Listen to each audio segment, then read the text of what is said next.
célébrer cette journée internationale de la montagne. Et l'idée était la suivante. Une artiste suisse a fait une grande œuvre qui fait environ 16 mètres et nous l'avons partagée en petits morceaux d'environ 1,5 mètre. Et plusieurs ambassades suisses aujourd'hui font une pendaison, une inauguration, un petit event avec une partie de l'œuvre à travers plusieurs pays.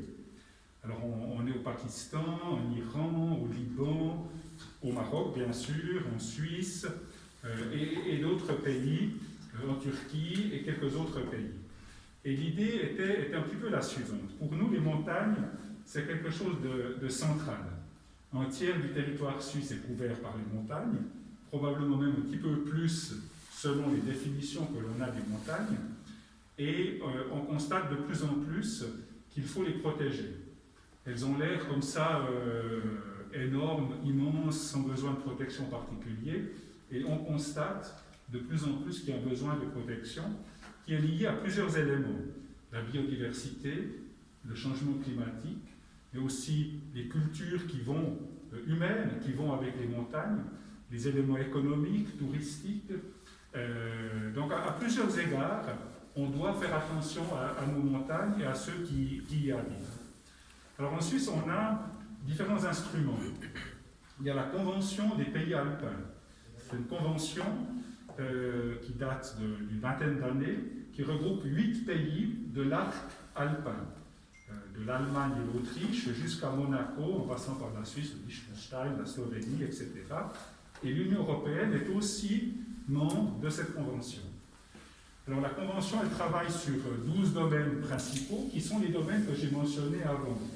Des questions de changement climatique, des questions de biodiversité, des questions d'intégration régionale, etc. Parce que les montagnards, et des fois j'aime bien prétendre en être un, même si je suis un montagnard des villes, il y a le rat des villes, il y a le rat des champs, il y a le rat des montagnes. Moi je suis un rat des montagnes, mais surtout un rat des villes, mais j'aime beaucoup la montagne. Alors les montagnards, c'est des gens très intègres, très purs, très durs, mais aussi parfois un peu obtus. Ils ont beaucoup de peine à coopérer. Ma vallée, ma région est très différente de la région, de la vallée juste derrière le sommet de la montagne. Ça a des raisons historiques. Pendant longtemps, ces gens ne se côtoyaient pas. Et j'en veux pour preuve le romanche, notre 4e langue nationale, qui est dans une région très montagneuse. Cette région, elle a en fait, et cette langue, elle est en fait partagée en 5 langues. Chaque vallée a conservé une langue qui bien sûr est relativement proche de l'autre vallée, mais qui est un vrai patois, une vraie langue de la région, de la vallée X, Y ou Z. Voilà, donc le romanche, en fait, c'est 5 romanches. Donc les échanges entre régions, entre vallées, sont des fois compliqués. Des fois, il faut forcer un petit peu cette coopération. C'est aussi un des objets de la Convention alpine. Alors ça, c'est un des éléments. L'autre élément qui a énormément profité à la Suisse, c'est la loi sur l'investissement dans les montagnes. Pour nous, la fameuse LIM. Et cette loi, j'en ai fait une copie ce matin, elle a 3 objectifs principaux. C'est de nouveau, parce que tout part de là quand même, c'est le développement économique de la montagne pour accroître sa compétitivité, mais c'est aussi la question de la décentralisation du territoire, parce que tout le monde des montagnes descend dans les villes, dans les plaines, ce sera plus possible de vivre dans les plaines.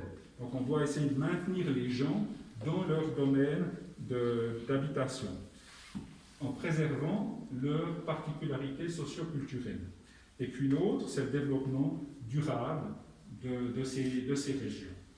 Alors, on a défini toute une série d'instruments qui aident en particulier les montagnes, et les montagnes sont clairement définies dans l'annexe à cette loi, et elles vont assez loin. Des fois, c'est des régions. La montagne, ce n'est pas toujours le sommet du Cervin ou du Toubkal. La montagne, c'est tout ce qui va vers la plaine jusqu'à un certain niveau. Alors en Suisse, on a défini toute une série de régions qui peuvent bénéficier des avantages économiques, politiques de la loi sur l'aide à l'investissement dans les montagnes. Alors ça, c'est une note qui, en Suisse, est très importante. Et à cette occasion de cette journée, mon souhait, c'était de me dire, voilà, il y a certainement des expériences qui ont été faites au Maroc qui pourraient être utiles en Suisse, et inversement, des expériences suisses qui pourraient être utiles au Maroc. Il faudrait que les gens responsables des questions économiques, touristiques, politiques, urbanistiques, de développement durable, des régions de montagne puissent se rencontrer et puis échanger sur des bonnes expériences, etc. Et je suis vraiment très très heureux d'avoir Madame Baïbanou qui a eu l'extrême gentillesse d'accepter de venir ici, parce que Madame Baïbanou, elle était au sommet de cette montagne, elle était au sommet de plein d'autres montagnes sur tous les continents, sur 7 continents. Elle a un parcours de femme, d'alpiniste, de marocaine qui est absolument exceptionnel. Et donc, je trouve extraordinaire de pouvoir avoir votre présence ici. Et puis, j'espère, et c'est mon mot final, mais ça ouvre la perspective que, à travers cette toute petite réunion maintenant, pour des raisons aussi sanitaires, on a dû limiter le nombre de personnes, mais et certains n'ont pas pu venir, mais que l'on pourra se mettre en contact avec ceux et celles qui aiment la montagne, qui aimeraient la protéger, pour qu'on puisse créer comme ça des synergies, des coopérations. Et on en a déjà une de coopération avec la SMIT, et avec son président, M. Barakat, un projet qui va commencer, j'espère, très, très bientôt. Hein. On a déjà commencé, mais on veut voir maintenant voir les choses sur le terrain, dans la région de Beni Mellal, qui est aussi une région de montagne. Voilà. Elle a 3 objectifs principaux. C'est de nouveau, parce que tout part de là quand même, c'est le développement économique de la montagne pour accroître sa compétitivité, mais c'est aussi la question de la décentralisation du territoire, parce que tout le monde des montagnes descend dans les villes, dans les plaines, ce sera plus possible de vivre dans les plaines. Donc on doit essayer de maintenir les gens dans leur domaine d'habitation, en préservant leurs particularités socio-culturelles.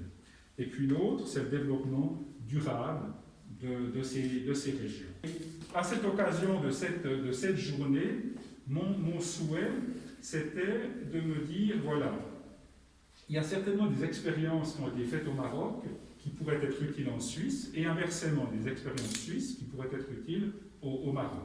Il faudrait que les gens responsables des questions économiques, touristiques, politiques, urbanistiques, de développement durable, des régions de montagne puissent se rencontrer et puis échanger sur des bonnes expériences, etc. Et je suis vraiment très très heureux d'avoir Madame Baïbanou qui a eu l'extrême gentillesse d'accepter de venir ici, parce que Madame Baïbanou, elle était au sommet de cette montagne, elle était au sommet de plein d'autres montagnes sur tous les continents, sur 7 continents. Elle a un parcours de femme, d'alpiniste, de marocaine qui est absolument exceptionnel. Et donc, je trouve extraordinaire de pouvoir avoir votre présence ici. Et puis, j'espère, et c'est mon mot final, mais ça ouvre la perspective que, à travers cette toute petite réunion maintenant, pour des raisons aussi sanitaires, on a dû limiter le nombre de personnes, mais et certains n'ont pas pu venir, mais que l'on pourra se mettre en contact avec ceux et celles qui aiment la montagne, qui aimeraient la protéger, pour qu'on puisse créer comme ça des synergies, des coopérations. Et on en a déjà une de coopération avec la SMIT, et avec son président, M. Barakat, un projet qui va commencer, j'espère, très, très bientôt. Hein. On a déjà commencé, mais on veut voir maintenant voir les choses sur le terrain, dans la région de Beni Mellal, qui est aussi une région de montagne. Voilà. On ne veut pas toujours qu'il y ait de la neige pour qu'il y ait de la montagne. Et on travaille très très bien avec la SMIT, et on a un programme là sur plusieurs années, à commencer de maintenant, mais surtout à partir de 2021. Le thermomètre, pour mesurer l'impact de l'homme sur la Terre, c'est les montagnes. Si la montagne va bien, alors la Terre elle va bien. Le contraire, c'est très alarmant. Et aussi, comme vous avez dit, M. Guillaume, il y a plein de gens qui vivent dans la montagne. Et ces gens-là, ils sont des gens pauvres qui vivent de ce qu'ils ont. Et donc, si mode de vie en danger, alors ils vont perdre leur culture, leur tradition, et c'est aussi quelque chose qu'on doit travailler. Même ici au Maroc, on peut voir que dans les... moi, je fais beaucoup de randonnées, donc je pars beaucoup vers l'arrière-pays, et je découvre que parfois il y a les inondations, c'est à cause des conditions climatiques qui se changent, qui perdent tout leur récolte, et ça il y a beaucoup des effets négatifs sur leur économie, sur leur mode de vie.